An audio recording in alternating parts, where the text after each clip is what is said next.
Assalamualaikum warahmatullahi wabarakatuh. Perkenalkan, nama saya Felizul Afriani, MPM 18.134.11003. Baiklah, saya akan membacakan hasil presentasi saya tentang hasil laporan observasi dengan mata kuliah Manajemen Pendidikan, yang judulnya adalah Gaya Kepemimpinan di Sekolah Dasar Negeri 46 Kota Panjang. Yang terhormat dosen pembimbing Ibu Dr. Sukmaneti, MSI. Baiklah, saya akan membacakan hasil presentasi hasil laporan saya. Yang pertama itu bab 1, pendahuluan, yang terdiri atas A. Latar belakang masalah. Gaya kepemimpinan merupakan perilaku atau cara yang dipilih dan dipergunakan oleh seseorang pemimpin dalam mempengaruhi pikiran, sikap, dan perilaku anggotanya. Seorang pemimpin pendidikan memiliki kecenderungan yang sangat kuat dalam gaya kepemimpinannya. Di sisi lain, budaya organisasi memiliki batasan dan aturan yang kuat yang harus diikuti oleh seluruh anggota termasuk pimpinannya. Seringkali terjadi pertentangan antara karakter pemimpin dengan budaya organisasi yang harus dikembangkan. Alasan penulis memilih masalah ini untuk dikaji karena penulis melihat bahwa gaya kepemimpinan sangat berpengaruh pada suatu organisasi. Keberhasilan suatu organisasi dapat dilihat dari gaya kepemimpinan yang digunakan oleh seorang pemimpin, di mana penulis memilih Sekolah Dasar Negeri 46 Kota Panjang adalah penulis melihat beberapa kemajuan yang terdapat di sekolah tersebut, misalnya dalam program lomba tahfiz, kepramukaan, dan dalam pembangunan, seperti kolam ikan yang dari selokan dirubah menjadi kolam ikan yang airnya dari air kran yang mengalir di depan kelas masing-masing. Pada bab 2, kajian teori A. Gaya kepemimpinan. Seorang pemimpin sangat perlu mempelajari tentang teori-teori kepemimpinan ini, yang tentunya tidak ada satu pola kepemimpinan saja yang paling baik. Seorang pemimpin harus mampu menentukan pola kepemimpinannya yang dapat meningkatkan efektivitas dan efisien organisasi yang dipimpinnya.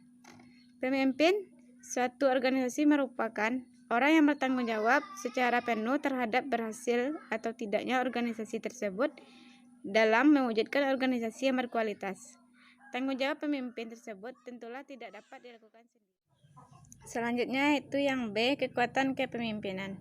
Yang pertama adalah kekuatan teknikal. Kekuatan teknikal ini berasal dari teknik-teknik manajemen dan berhubungan dengan aspek-aspek teknis kepemimpinan yang meliputi pengetahuan khususnya dan keahlian pada satu kegiatan khusus yang berkaitan dengan fasilitas, yaitu dalam cara penggunaan prinsip-prinsip kekuatan teknikal. Yang kedua adalah kekuatan manusia. Ini berasal dari pemanfaatan potensi sosial dan antar pribadi suatu organisasi, yaitu unsur sumber daya manusianya. Yang ketiga, kekuatan pendidikan. Kekuatan pendidikan ini merupakan kekuatan kepemimpinan yang berasal dari pengetahuan mengenai masalah-masalah pendidikan umumnya dan proses pembelajaran khususnya. Yang keempat, kekuatan simbolik. Kekuatan simbolik kepemimpinan ini berasal dari pemusatan perhatian pada masalah-masalah yang berhubungan dengan kegiatan di perguruan tinggi.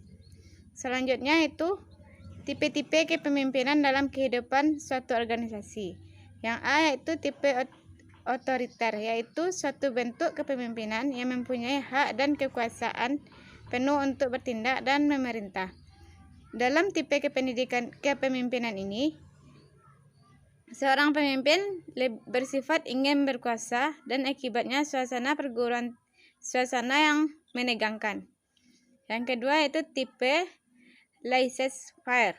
Sifat kepemimpinan ini yaitu seolah-olah tidak muncul, karena kepemimpinan memberikan kebebasan yang penuh kepada para anggotanya dalam melakukan tugasnya dan bawahan dalam hal ini mempunyai peluang besar untuk membuat keputusan. Yang C, tipe demokratis. Dalam tipe ini yaitu golongan pelaksanaan berpartisipasi penuh dalam mencapai tujuan organisasi tanpa ada rasa paksaan, yang mana mengembangkan pemikiran-pemikiran dalam menentukan dan memutuskan metode-metode yang terbaik dalam melaksanakan pekerjaan. Yang selanjutnya itu Pada tipe demokratis ini, di mana pemimpin selalu mengikut sertakan seluruh anggota dalam proses pengambilan keputusan. Pemimpin akan menghargai pendapat dari para anggotanya, sehingga mereka pun akan turut dan serta bertanggung jawab dalam pelaksanaan program dalam organisasi tersebut. Pada bab 3, yaitu temuan lapangan dan pembahasan. Yang A, temuan di lapangan. Observasi ini saya lakukan di SD Negeri 46 Kota Panjang, Padang. Penelitian ini dilakukan dengan salah satu guru kelas sekolah di SD Negeri 46 Kota Panjang dengan mencatat sebuah daftar pertanyaan yang penelitian ingin mengetahui gaya kepemimpinannya di lingkungan SD Negeri 46 Kota Panjang. Yang B, pembahasannya. Pada pelaksanaan observasi ini dilakukan pada tanggal 25 Desember, yaitu dengan memperkenalkan diri dari kegiatan di mana dilaksanakan pada waktu libur. Yang kedua, wawancara kepada salah satu guru kelas SD Negeri 46 Kota Panjang yang dilakukan pada tanggal 28 Desember 2020 dan wawancara ini dilakukan di rumah guru. Pada subjek observasinya, penulis pilih adalah salah satu guru di SD Negeri 46 Kota Panjang, yaitu Ibu Ira Datillah, SPD. Variabel observasinya yaitu gaya kepemimpinan yang terjadi di sekolah dan program kemajuan di SD Negeri 46 Kota Panjang. Teknik pengumpulan datanya, di mana gaya kepemimpinan adalah melalui dengan wawancara dengan guru kelas. Gaya kepemimpinan di sekolah diterapkan oleh kepala sekolah. Seorang pemimpin harus memiliki kemampuan dan dasar profesional dan manajerial, yaitu memiliki visi dan misi yang jelas dan terarah, memiliki kepemimpinan yang kuat, menguasai manajemen perguruan tinggi, memiliki rasa tanggung jawab, akuntabilitas yang besar terhadap institusi yang dipimpinnya, memiliki komitmen terhadap tugasnya, memiliki disiplin dalam pengertian yang luas, dan mampu berkomunikasi dan bekerjasama dengan stakeholder. Pada gaya kepemimpinan di sekolah ini, di mana kepala sekolah menerapkan dan tipe kepimpinannya yaitu tipe demokratis.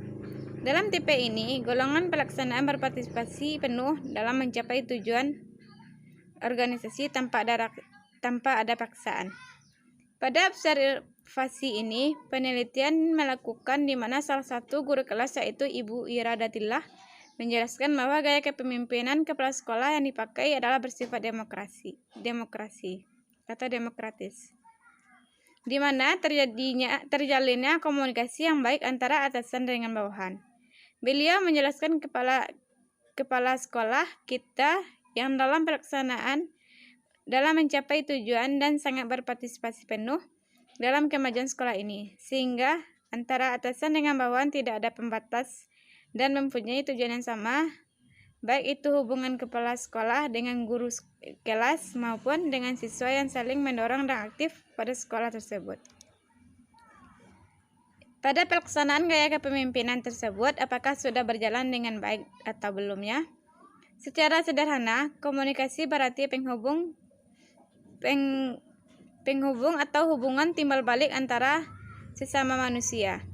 Komunikasi merupakan pengiriman dan penerimaan pesan atau berita antara dua orang atau lebih sehingga pesan dimaksud dapat dipahami. Dalam kepemimpinan ini, hasil wawancara Ibu Ira Datillah menjelaskan bahwa dalam pelaksanaan gaya kepemimpinan apakah sudah berjalan dengan lancar dan baik apa belum. Ibu Ira Datillah menerangkan sudah karena kepala sekolah memakai gaya kepemimpinan yang demokratis dan terbuka, di mana antara kepala sekolah baik atasan dengan bawahan, siswa dengan warga sekolah menjalin komunikasi yang baik dan sangat mendukung. Kepala sekolah mengeluarkan beberapa program agar berjalan dengan lancar. Dalam program tersebut, kepala sekolah selalu sharing dengan bawahannya, dengan meminta pendapat dan memotivasi sekolah tersebut. Kepala sekolah sudah menjalankan beberapa program tersebut, seperti program dalam kepramukaan, program tahfiz. Bahkan sebelum pandemi COVID-19 ini, kepala sekolah akan melaksanakan lomba tahfiz antar kelas.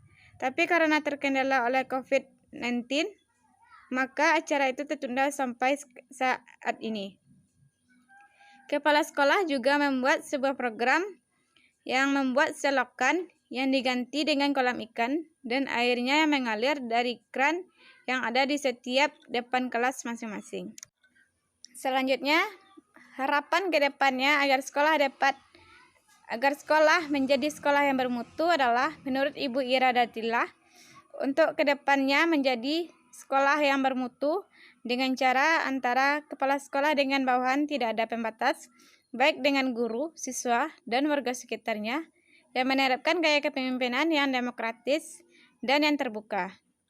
Bekerja sama dan menyukseskan program sekolah, baik dalam kurikulum sekolah, kinerja sekolah, maupun dalam ekstrakurikuler sekolah, baik berupa dalam sarana-prasarana sekolah maupun dalam tenaga kependidikan di sekolah. Memotivasi agar sekolah menjadi sekolah yang lebih bermutu dan baik. Kepala sekolah menerapkan gaya kepemimpinan yang sangat mempengaruhi kinerja bawahannya, agar bekerja secara maksimal dan mendapatkan hasil yang memaksimalkan juga. Pada bab 4, penutup, yang A, kesimpulan.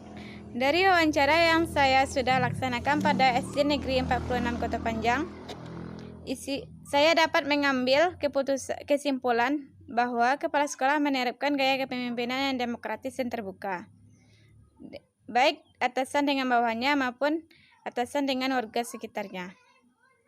Kepala sekolah sangat mendukung program sekolah dan tidak ada pembatasan.